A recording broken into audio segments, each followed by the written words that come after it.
상단에 표준 코드 관리를 가셔서 왼쪽에 표준 코드를 가셔서 학교 정보 수정 요청으로 들어가 보세요.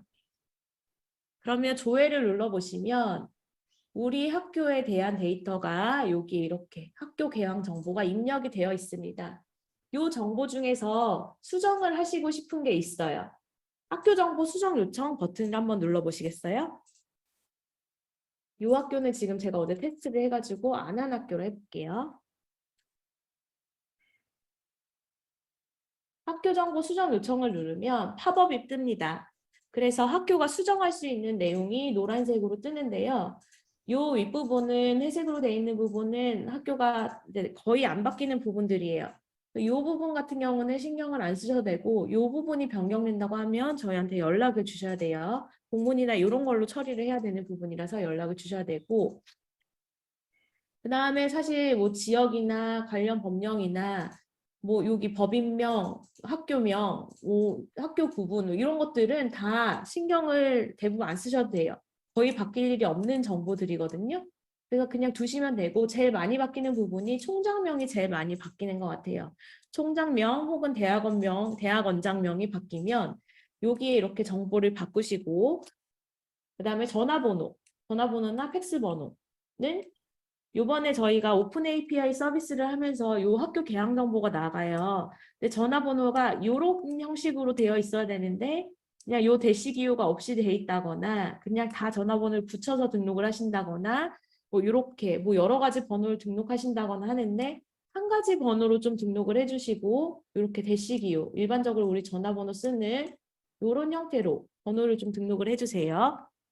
그 다음에 홈페이지 주소도 반드시 있는지 한번 확인해 주시고 그 다음에 주소도 도로명 주소로 되어 있는지 실제로 혹은 도로명 주소가 가끔 바뀔 때가 있어요. 학교 명칭이 변경되면서 도로명 주소가 변경될 때가 있는데 도로명 주소도 맞게 들어가 있는지 확인을 해주시면 됩니다.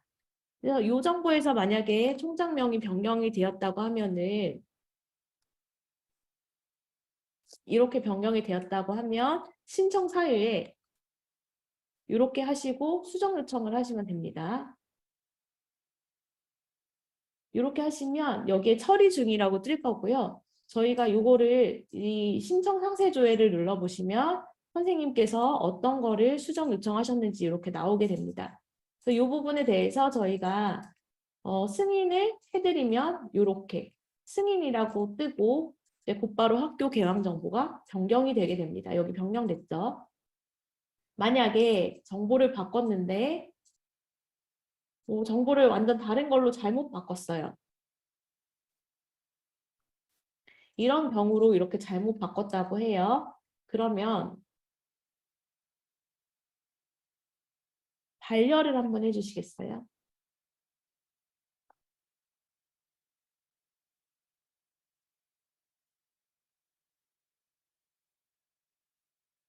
네, 반려를 저희가 이렇게 해드리고 반려 사유를 이렇게 적어드립니다.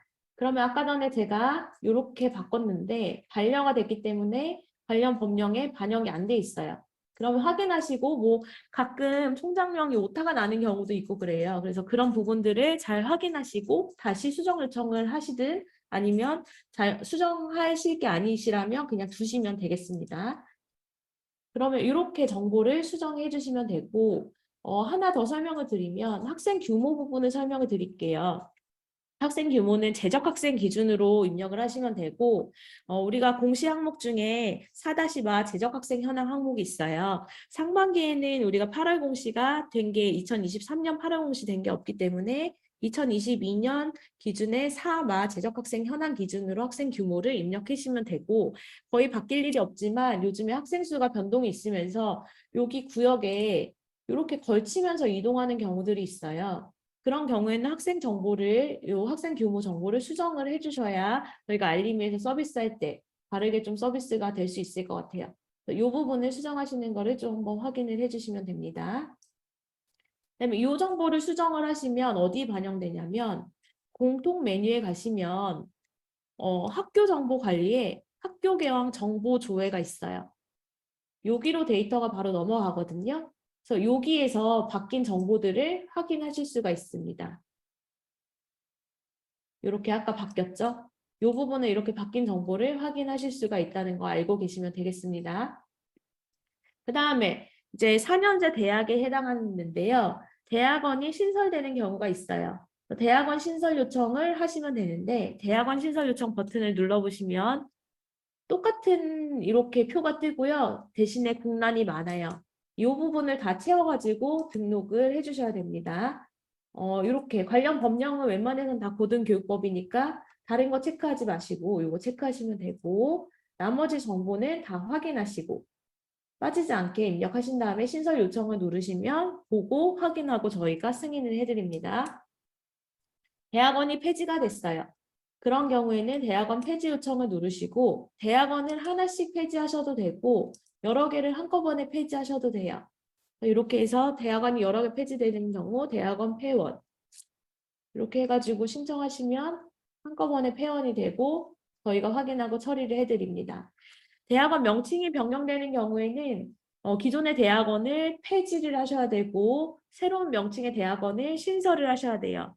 명칭 변경이라는 게 대학원에는 사실 학교에서 명칭 변경이지만 이 시스템에서는 명칭 변경이라는 것을 인식을 못해요. 그래서 폐지를 한번 하시고 신설을 한번 하셔야 됩니다.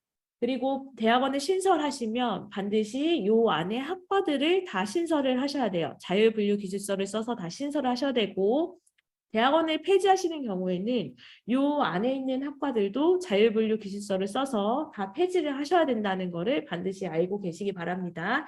아니면 형식검증에 나중에 걸려서 뒤늦게 형식검증 하면서 폐지하는 경우들이 있어요.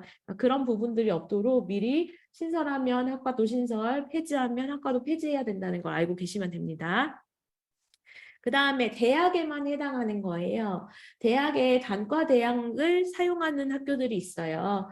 단과대학을 우리 학교에서 이번에 많이 개편을 한다고 하면 단과대학명이 이제 우리 전체 공시대상교, 표준분류조사대상교가 같은 단과대학 명풀을 사용을 하고 있어요. 거기에 한 번도 등록되지 않은 단과대학명이라고 생각하시면 단과대학명 추가 요청을 하시면 됩니다. 그래서 웬만한 단과대학명은 다 있을 거예요. 그래서 제가 이렇게 하나 해보면 신청 사유에 이렇게 하면 이미 있는 단과대학 같은 경우는 이렇게 단과대학명이 중복되었습니다라고 뜨고 신청이 안 돼요. 정말 뭐 새로운 단과대학명 이런 것만 신청이 되고 저희가 승인을 해야 단과대학 풀을 사용을 하실 수가 있어요. 이 단과대학 풀을 미리 저희가 자료실에 올려드렸어요. 입력 시스템 공통 게시판의 자료실에 단과대학 풀을 올려드렸으니까 거기에서 검색이 안 되는 단과대학은 여기 단과대학명 추가 요청을 통해서 신청을 미리 해주셔야 자율분류 기술서를 쓰실 때 좀 여유롭게 쓰실 수 있다는 거를 말씀을 드리겠습니다. 이렇게 하면 학교 정보 수정 요청까지 다 끝났어요.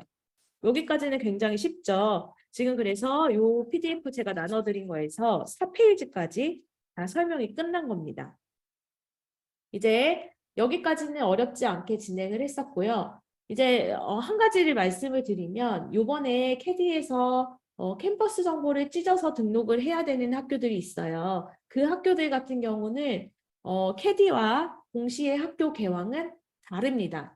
캐디에서는 찢어서 관리를 하더라도 동시에서는 지금 현행 그대로 관리를 할 거예요.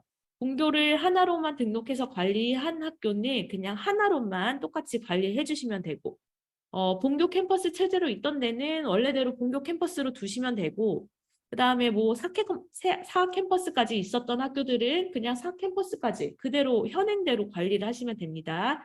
나중에 말씀드리겠지만 학교별 학과 코드에서 저희가 분리를 해가지고 캐디에 넘길 거예요. 그러니까 표준 분류는 공시되는 거랑 동일하고 공시 기준은 바뀌지 않는다는 걸 기억을 해주시고 나중에 캐디 데이터 받아올 때는 저희가 현재 기준으로 다 데이터를 수합해가지고 받아올 테니까 그 부분을 걱정하지 마시고 이 부분은 그대로 학교 개황, 표준 분류에 있는 학교 개황은 그대로 사용을 하시면 되겠습니다.